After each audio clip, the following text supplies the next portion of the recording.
El podcast del estallido, Devenires de una revuelta ciudadana, es una serie sonora de las y los académicos de la Facultad de Comunicación e Imagen de la Universidad de Chile, Ana María Castillo, Dino Pancani, Carolina Trejo y Juan Enrique Ortega. Un nuevo aporte para reflexionar y disfrutar las memorias de una de las movilizaciones sociales más importantes desde el retorno a la democracia. Dando voz a decenas de testimonios que no tienen cabida en los medios tradicionales, queremos invitar a pensar el Chile que se alzó en contra de las injusticias, por más libertad, por más participación y democracia.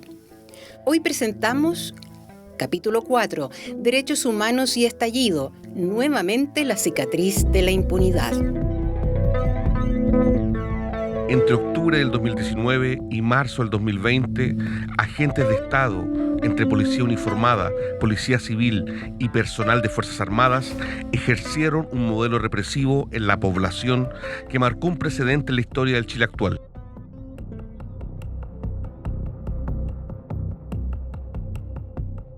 Frente a un pueblo que salió a las calles a exigir un trato digno por parte de las élites del país, la respuesta del gobierno de Sebastián Piñera fue instaurar el orden mediante la represión sin control, con fuerzas policiales que no dudaron en atacar y cumplir con creces el pedido de la clase política que dirigía nuestro país. Lo que hubo en Chile, y esto fue constatado por organismos internacionales, por organismos nacionales, fue el uso de las violaciones de derechos humanos para reprimir un movimiento social, político, que ponía en jaque lo que parecían ciertos consensos en Chile. Esto fue acompañado también de una criminalización de la protesta social.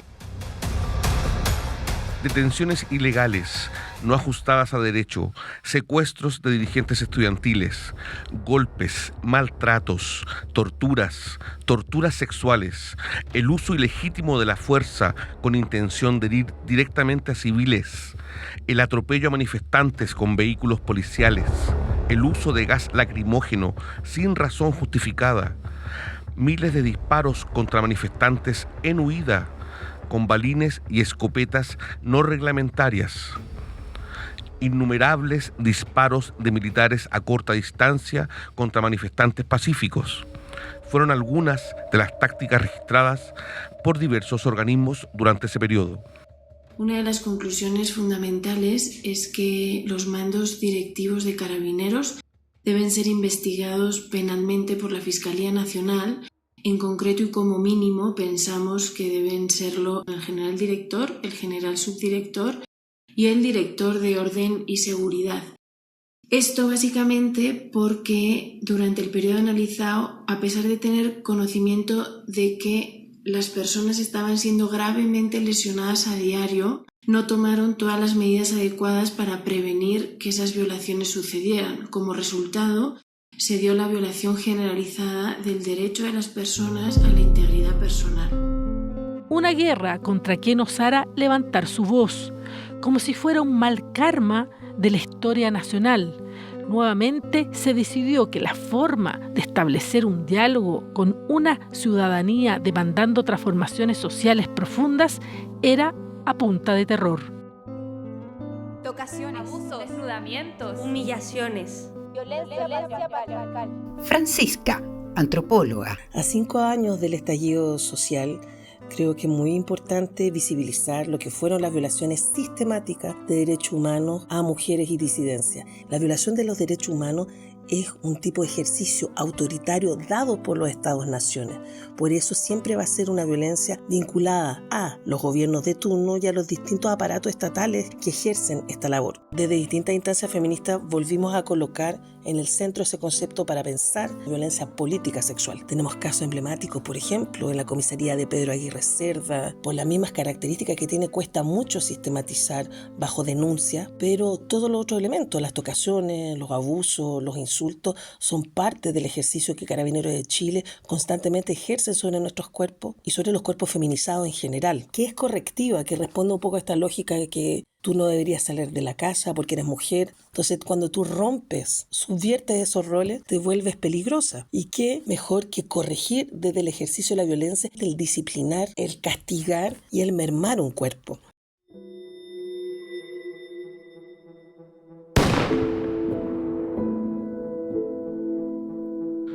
En el momento, algunas voces discutieron si eran o no violaciones de derechos humanos, si eran o no sistemáticas. El país recibía delegaciones internacionales y los chilenos y chilenas comenzábamos a reconocer los nuevos patrones de daño y dolor que dejaban los actos de las fuerzas del orden. Lo que dijo el presidente es falso. No fueron errores, fueron violaciones generalizadas a los derechos humanos y nos consta que muchos de esos casos no han sido investigados internamente. ¿Hasta cuándo se aborda la mayor crisis de derechos humanos ocurrida en Chile tras la dictadura como si fueran hechos aislados? Hay también violaciones que han sido cometidas por los militares, incluidos casos de privación arbitraria de la vida y casos de tortura. Una de las consecuencias más visibles de esta crisis son las cerca de 500 víctimas de trauma ocular. Claramente, eso no son hechos aislados. Esto mostró un patrón en todo Chile, al punto de que el mismo gobierno decidió crear el Programa Integral de Reparación Ocular, conocido como PIRO. Lucas, estudiante. Después de 30 años repitiendo el nunca más, pudimos ver que lamentablemente en 2019 volvieron a ocurrir violaciones a derechos humanos, y eso en gran medida por la falta de justicia y por la tardanza de la justicia en los casos de la dictadura. Entonces, bueno, tenemos que aprender de nuestra historia, y si no logramos actuar ahora a tiempo y tomar medidas al respecto, es muy probable de que en el futuro vuelvan a ocurrir este tipo de cosas. Estás escuchando podcast del Estallido, Devenires de una revuelta ciudadana, capítulo 4, Derechos Humanos y Estallido, nuevamente la cicatriz de la impunidad.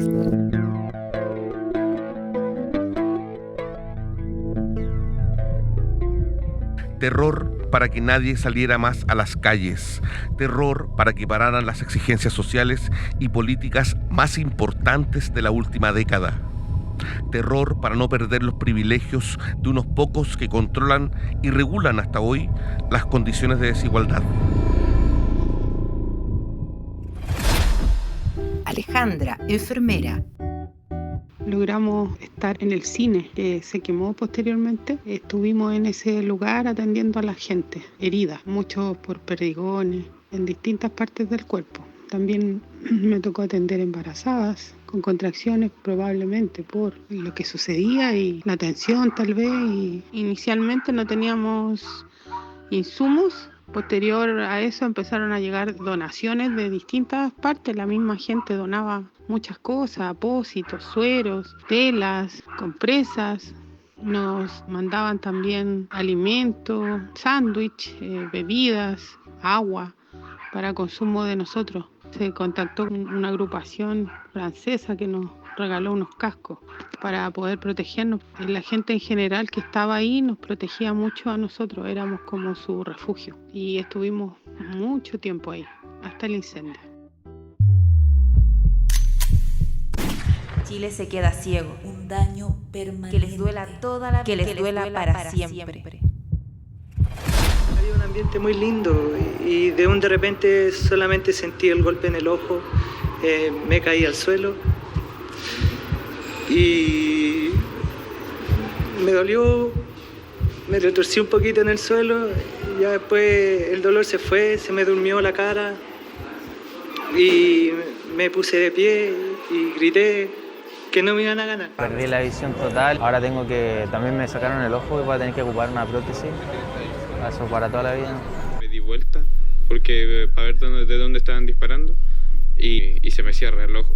Yo al momento no sentí nada, solo sentí que se me cerró el ojo y no lo podía abrir. Después veo que estoy goteando, eso es sangre, y me toco y tengo la cara bañada en sangre. No solo nos sentimos abandonados por el Estado, sino también por la misma gente que salió a las calles. porque salimos todos juntos por un bien común, frenar la injusticia en este país. Y lo que me pasó a mí y lo que le pasó a mis compañeros le pudo haber pasado a cualquiera. Y en eso que quedó solo empiezan a tirar lacrimógenas y se empiezan a tirar los disparos de los perdigones, los escopetazos, todas esas cosas. La gente corriendo igual porque había harta gente adulta, niños chicos. Me escondo en una palmera, me agacho un poquito, me asomo y siento un resorte. Pero así fuerte, así como un ching, y me tocaba el ojo. Y me veía sangre, pero veía poco y estaba dormido, estaba pero como anestesiado. Él la levantó y me disparó y después bajó. Y él me vio que yo me di vuelta con el impacto y me volvió a disparar otro acá, me remató. Como cuando uno tira una piedra dentro de un agua y vibra el agua, me pasó tal cual en el ojo. Me da una pena que... Ya abrió fuego, me llevo perdigón en el ojo, Carabineros me pesca del pelo y me arrastra hasta la camioneta. Se empezaron a burlar de mí, que iba a perder la pista, un ojo menos. El perdigón lo tengo aquí adentro. Y me agarra un joven que nunca más lo volví a ver, tampoco lo había visto, no sé quién es tampoco. Me ayudó a correr, pues me dijo, mucho hermano, ¿qué te pasó? Y ahí le expliqué, pues le mostré el ojo, lo tenía con sangre. Pero yo lo miré a él que me apuntaba a la cara. Él estaba en esta posición. 15 metros tiene que haber sido la distancia que me dispararon. Apostaron derechamente a tu cara y te disparan.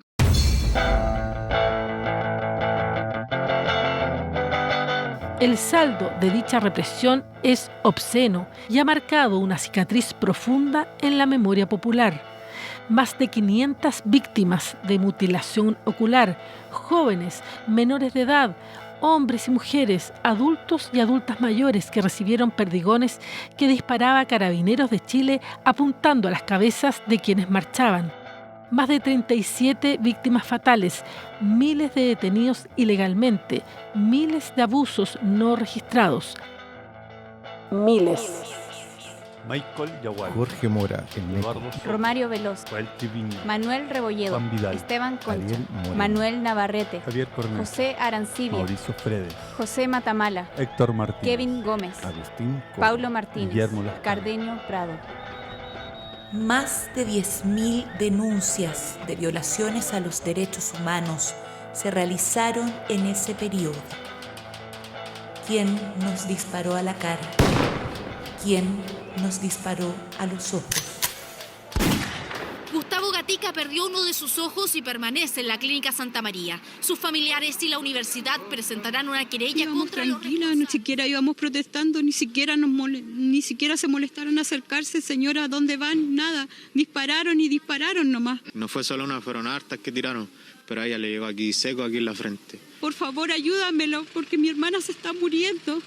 Y ellos me movieron la mano y me hicieron así, me tiraron otra, como una granada, me la tiraron. Es el relato de los familiares de Fabiola Campillay, de 36 años, la mujer que este martes salió de su casa a su trabajo cuando recibió el impacto. Los balines es lo que nos ha tocado, que nosotros le hemos llamado en la Sociedad Chilena de Oftalmología como una epidemia de trauma ocular severo que hemos tenido en estas últimas 3 semanas y media.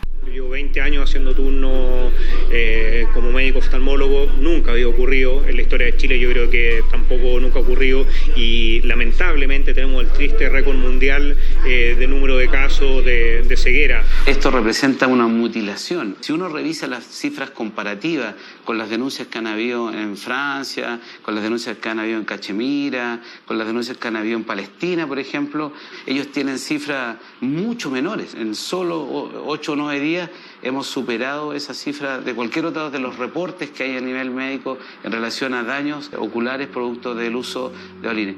Por eso es una catástrofe de derechos humanos. Tremendo ver la cantidad de pacientes que nos ha tocado atender con daño severo ocular. Claramente hay lesiones que son directamente atribuidas a un impacto directo en la cara. Ustedes ven los videos y efectivamente se dispara a 90 grados. También existe la posibilidad de que sea por rebote, pero para causar el daño producto de un rebote es porque fue lanzado a muy corta distancia. Doctora, ¿y son realmente balines de goma? ¿Ustedes han visto alguna diferencia entre balines de gomas y otros que puedan ser metálicos? Y lo pregunto porque ayer en uno de los casos se advertía que en las tomas de radiografía se veía ahí que el balín correspondía a una estructura metálica. Y ayer, en el fondo, el intendente también decía que aquí podíamos tener distintos tipos de disparos. Él dice que Carabineros usa balines de goma y que puede haber balines metálicos que pudieran provenir desde civiles. A mí me parece que es una forma de goma redonda de más o menos 6-7 milímetros de radio, no sé, diámetro, pero un balín que es menor al tamaño de la pupila genera un impacto tremendo y más encima es como si el globo ocular se abriera como una flor. Es un daño que nos ha dado bastantes problemas, especialmente en la reparación. Esto representa una mutilación. El nivel de daño que están produciendo los balines, o sea, uno, el número de gente herida, pero además el nivel de daño. Y ellos tenían la sospecha de que estos balines no eran solo de goma, porque además cuando ellos hacían la tomografía, la radiografía, se observa el balín como un elemento metálico. Empezaron a buscar ellos quién podría ayudarnos a ver efectivamente de qué material estaban hechos los balines y llegaron en contacto con un académico del departamento. De allí, con gran sorpresa, nos dio una cantidad de no orgánico, es decir, no caucho enorme, que era del orden del 80%. Claro. O sea que solo un 20% era caucho. Un 20% era caucho. Claro.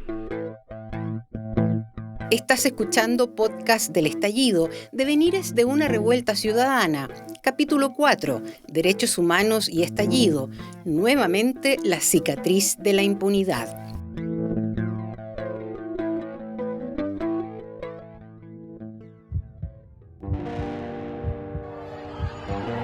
¡Cagaron! ¡Ay, no, por favor!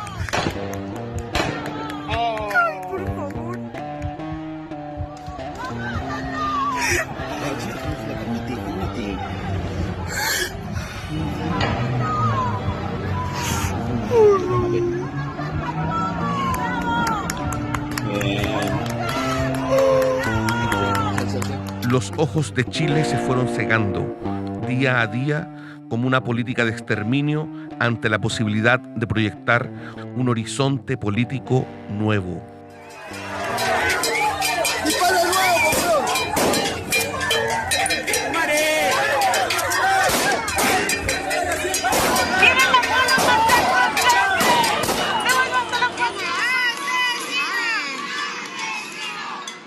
Solo unos minutos, Carabineros ingresó por todas las vías que tiene esta plaza y dispersó a los manifestantes, disparó perdigones, tiró mucha lacrimógena, también el zorrillo, pero la gente volvió y aquí estamos.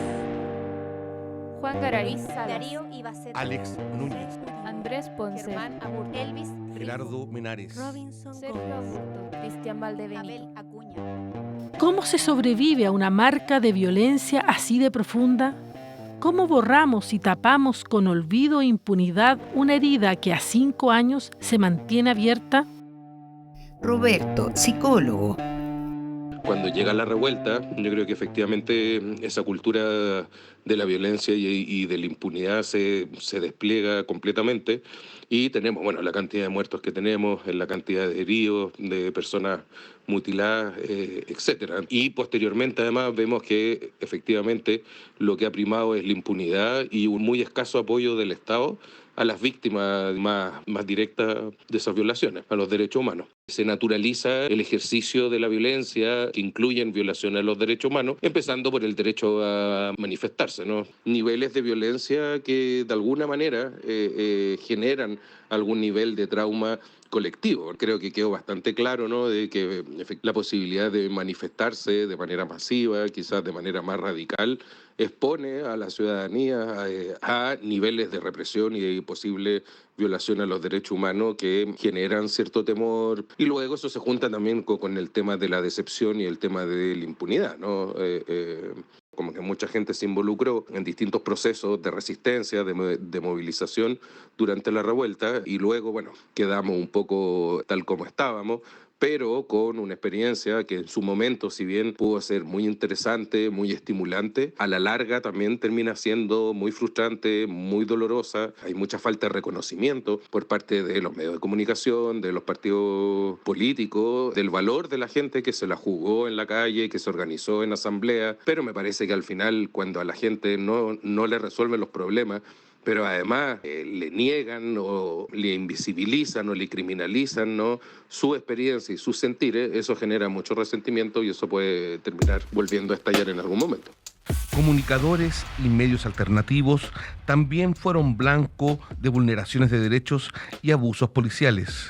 La necesidad de cegar e impedir la cobertura alternativa por parte de las fuerzas del orden quedó registrado en informes y catastros que sistematizaron dicha información. Javier, abogado.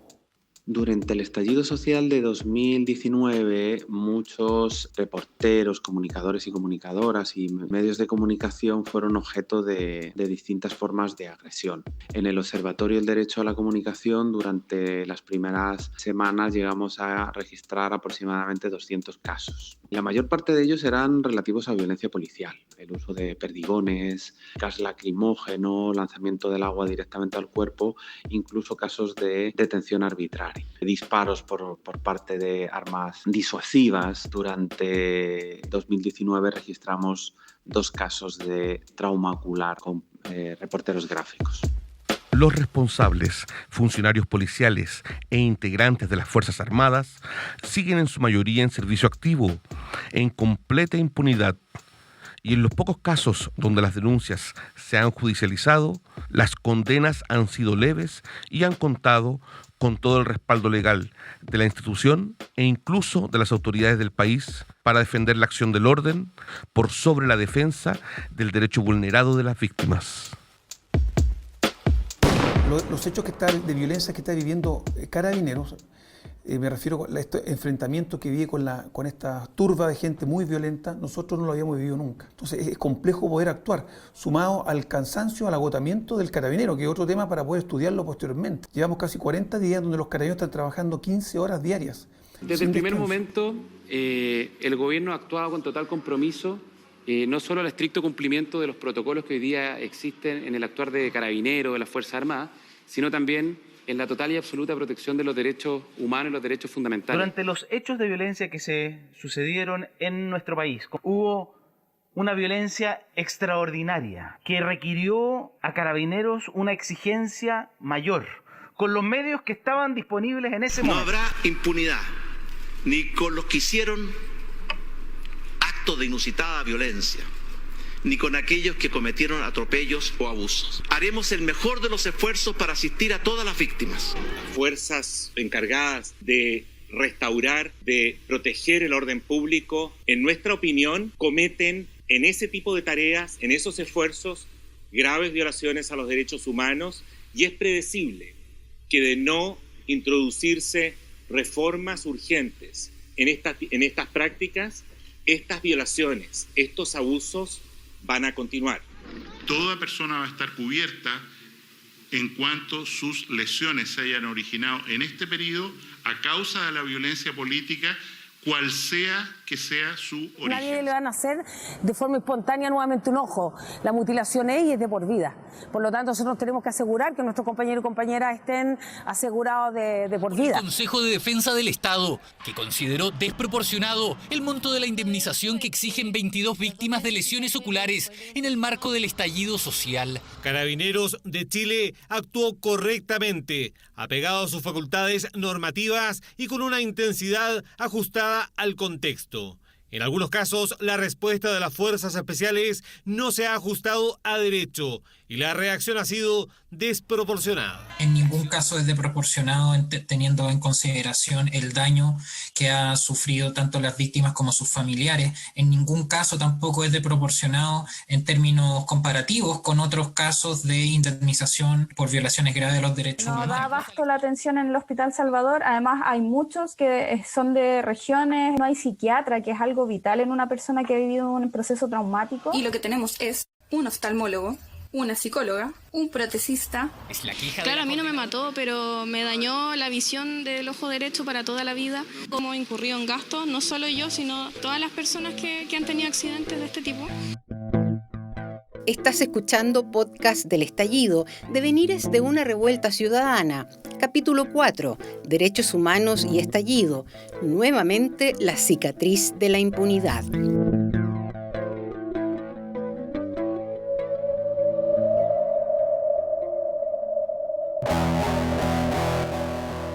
Una parte importante de los casos no se podrá seguir investigando al cumplirse 5 años desde los hechos. La impunidad se alza como herramienta para olvidar la historia y cambiar la forma de leer las responsabilidades pendientes por aclarar. Carabineros a la fecha sigue sin modificaciones ni reformas. Sus protocolos de acción en marchas y movilizaciones siguen siendo los mismos de aquel entonces, incluso hoy con menos responsabilidad sobre sus actos debido a la ley Nain Retamal. Rodrigo, abogado. Sin duda es muy desolador el que en la gran mayoría de los casos de violación a los derechos humanos cometidas durante el estallido social hoy existe impunidad. Recordemos que de 10.152 denuncias solo hay 43 condenas después de 5 años. Además, tampoco ha habido reparación integral para las víctimas de violaciones a los derechos humanos. Y estamos muy lejos de una garantía de no repetición que era clave.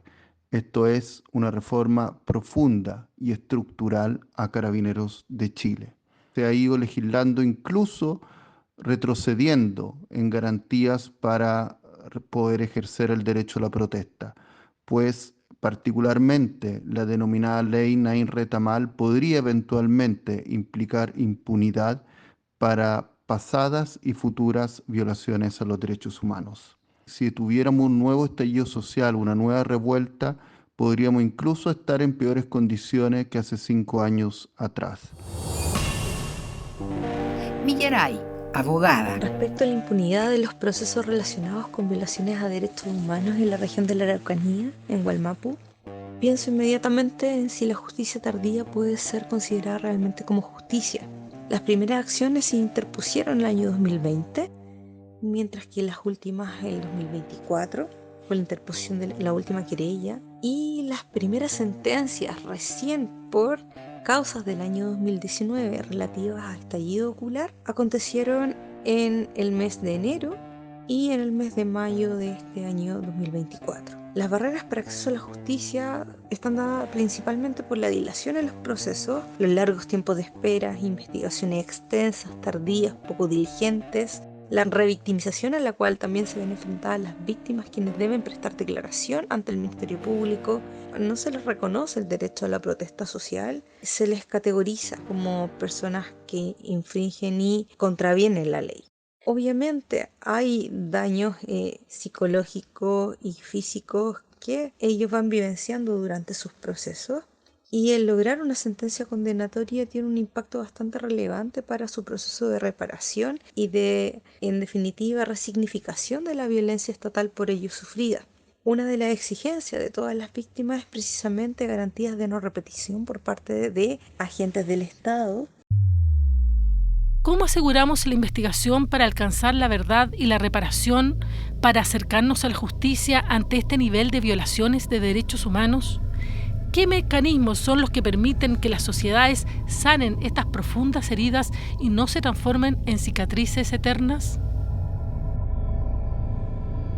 Sofía, estudiante. Esta reparación tiene que ser integral, tiene que contemplar indemnización, pero no solo eso, sino que también restitución, rehabilitación, medidas simbólicas y además garantías de no repetición para que esto no vuelva a ocurrir. Chile ya tiene una historia muy dura respecto a las violaciones de derechos humanos por parte de agentes del Estado. Y eso nos lleva también a poder impulsar una ley de reparación. Es muy, muy necesario y es algo que se ha venido trabajando también por organizaciones de derechos humanos y de víctimas y de familias. Lucas, estudiante. El INDH tiene cifras, la Amnistía tiene cifras, la Defensoría Jurídica tiene cifras, pero no hay una sistematización ni una base de datos concreta sobre los números y también de los casos particulares, que eso nos parece fundamental. No solamente contar con el número de violaciones de derechos humanos, sino que también con el caso a caso, recoger todos esos testimonios que se encuentran perdidos de alguna forma. A nuestro parecer, una comisión de verdad y reparación es una de las mejores soluciones que puede haber a esta problemática.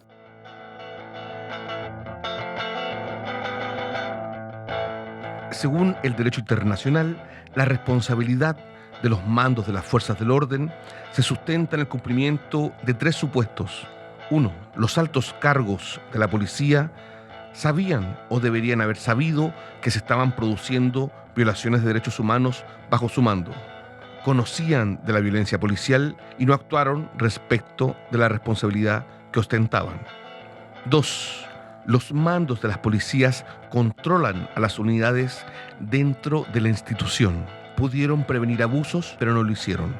3. Las autoridades no tomaron las medidas suficientes para prevenir abusos, no se ajustaron protocolos a tiempo en lo relativo al uso de munición lesiva, las órdenes fueron imprecisas y hasta el momento hay ausencia de sanciones. También creemos que si el Ejecutivo del presidente Sebastián Piñera hubiera ejercido un adecuado control sobre esta institución, estas violaciones no se hubieran dado de una forma tan masiva y por tanto pensamos que también se tienen que deslindar todas las responsabilidades, tanto a nivel político-administrativo como también penal, de todas aquellas personas que a pesar de tener la capacidad o la potestad para prevenir estas violaciones no lo hicieron.